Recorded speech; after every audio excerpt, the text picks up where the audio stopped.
thank you guys for watching that last video we posted all about gut health. And I hope you guys found a lot of that info super informative, just as I did. I learned a lot of new things that I personally didn't know yet from Dr. Cain. And I was kind of speculating that it might have been a little bit too long because we did cover the 5 points on how you can know if you have something going on in your gut. And then we went on to 3 steps on how to cure the gut.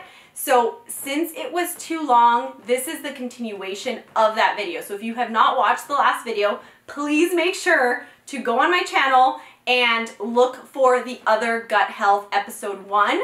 So this is episode 2, just a continuation of that first one. So thank you guys for watching, and here are Dr. Cain's 3 steps towards healing your gut. There are so many, I can like talk forever, so just limiting me to 5. Okay, so 1 is removing the obstacles to cure. So if you're thinking about how you want to have, let's like go back to the car analogy. So if you want to have your car performing really well and going really fast, a flat tire is an obstacle to that. So you can like put in the sweetest spark plugs, you can do a dual intake air system, you can do everything, but if your tires are flat, you're not going anywhere. And so getting to your gut health and removing the causes of the symptoms, like that patient I was telling you about, she was probably not going to get better until she addressed her health, until she looked at the food she was eating. So remove the obstacles to cure. So there's a couple ways to do that. Okay. And I'm going to say, so this is number 1 is obstacles to cure, and like 1A is what is your body intolerant of? So food allergies. Yes. Yeah. And that's the first thing you have me doing. I'm getting my blood work done tomorrow, and then I'm taking a food allergy test next week. So that's something that you always ask for people when they first have a consult with you, right? Yes. If they can afford it. Yeah. If the person can't afford it, they don't have access to it. I offer access to people for that, but if they don't have that or the means, then you could do an elimination challenge, which takes about 6 weeks, and you remove a bunch of likely offenders, and then you eat super clean, like rice and fish every day, and then slowly add it back in and see where you get symptoms. Interesting. The blood test is really easy and quick. Yeah, it's like, I think I'll just do the blood test. Get to the root cause real fast. Exactly. And so if you think about it, so if you're eating foods that you're allergic to, it's kind of like if somebody's like just standing next to you and just poking you repeatedly. In the beginning, it'll be kind of annoying, and then after a while, you might get a bruise, and then after a while, you might like get a little mark, and then after a while, you're going to have like a real serious issue on your hand. Yeah. And so that happens to your gut.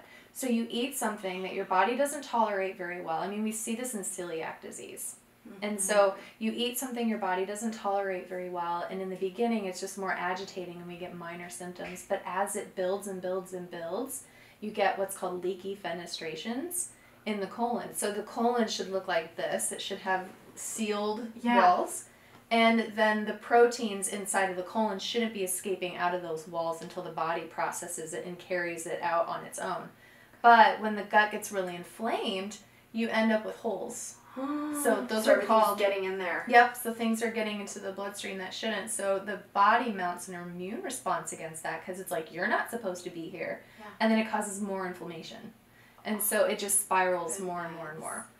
And then think about all those years. If you don't know you have a food allergy, I'm 28 years old. Think about 28 years of probably eating foods that I'm intolerant to. And same with everybody else, right? Yeah. So that's such a good place to start. Yeah. And I mean, there are some people that don't really react to foods, which is absolutely amazing, but knowing that's really empowering too.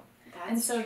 That brings me to B. Yeah. So obstacles to cure. A is if you're eating something you're allergic to, you should stop, and we can identify that. And B is just known things that are bad for your body. So high fructose corn syrup, simple carbohydrates, terrible sugar like I don't know, like sucrose and sucralose. Yeah, all of that. Like all the fake stuff. All the fake stuff. So if it comes from the middle of the grocery store and you can't pronounce it, you probably shouldn't be eating it. Totally. Stick to the outer parts of the grocery store, right? Like they say, get the vegetables, fill up on all of that stuff. And again, going into a little bit of like the industry of like a lot of people that watch my videos, ex-competitors, current competitors, there's this big thing with, it has no calories. So everyone's just, like putting the Crystal Light and the drinks because they can't eat something sweet. Would you say that that's worse than once in a while having a little bit of real sugar? Or, I Yes. mean, what would be worse? A little bit of fake sugar is worse than a lot of real sugar. Yes. Mm-hmm. Okay. Yeah. So if you're going to have sugar, just go for the gold. Like I tell people, if you have to have soda, please don't drink soda. But if you have to, don't drink diet soda. Interesting. Mm-hmm. Yeah. That causes more issues in the long run. Different kinds of issues. Yeah, and I also think that, I mean, correct me if I'm wrong, but if you're constantly eating low-calorie foods, you're more likely to eat more of them just because in your brain you're thinking, oh, it has no calories, so let me just keep, you know, it's fine, it's fine. So you're more likely to eat more of it than if you just say, hey, I have a little bit of sugar. I maybe put, I mean, I don't personally, but if I were to want something, I'd rather have something that is maybe made with maple syrup or with honey or something that's sweet, has more calories, but you're also satisfied. So you don't end up eating more of it just out of, you know, having no control. Right? So good. Yeah. So good. So we were talking about the leaky fenestrations, those holes in your colon. So you can actually heal that. Really? Yes. It's Through, amazing. how would you? So one is removing the thing that's poking, so removing the agitating agent, and then just like if you get a sunburn, aloe can heal that sunburn. It can heal your gut. So I love Zymogen, and they put a lot of products in these combo powders that you can take that are like aloe for your gut. It's wonderful. It actually has aloe in it, L-glutamine, marshmallow root, slippery elm root. So those kinds of nutrients can actually heal that. Naturally. Wait, amazing. So there's something that you're promoting that it has all of them in one? What is that exactly? It's called Aloe Amine by Zymogen. Interesting. Where do you get that? I can get it for them. Or like any naturopathic doctor can get it for them. If they don't have access to a naturopath, just go get glutamine at the health food store. L-glutamine is so good. And that's something that I definitely try to implement a lot, even in smoothies and things like that. All right. So what would be number 3, would you say? Number 3 is probiotics. Probiotics. I always hear that, and I definitely try to make sure that I get my probiotics in a day. Yes. How many billion? Because I know that that's something that's a good question. Everyone always. You're so good. Thank you. I love that. I tell people 40 billion and at least 4 different strains.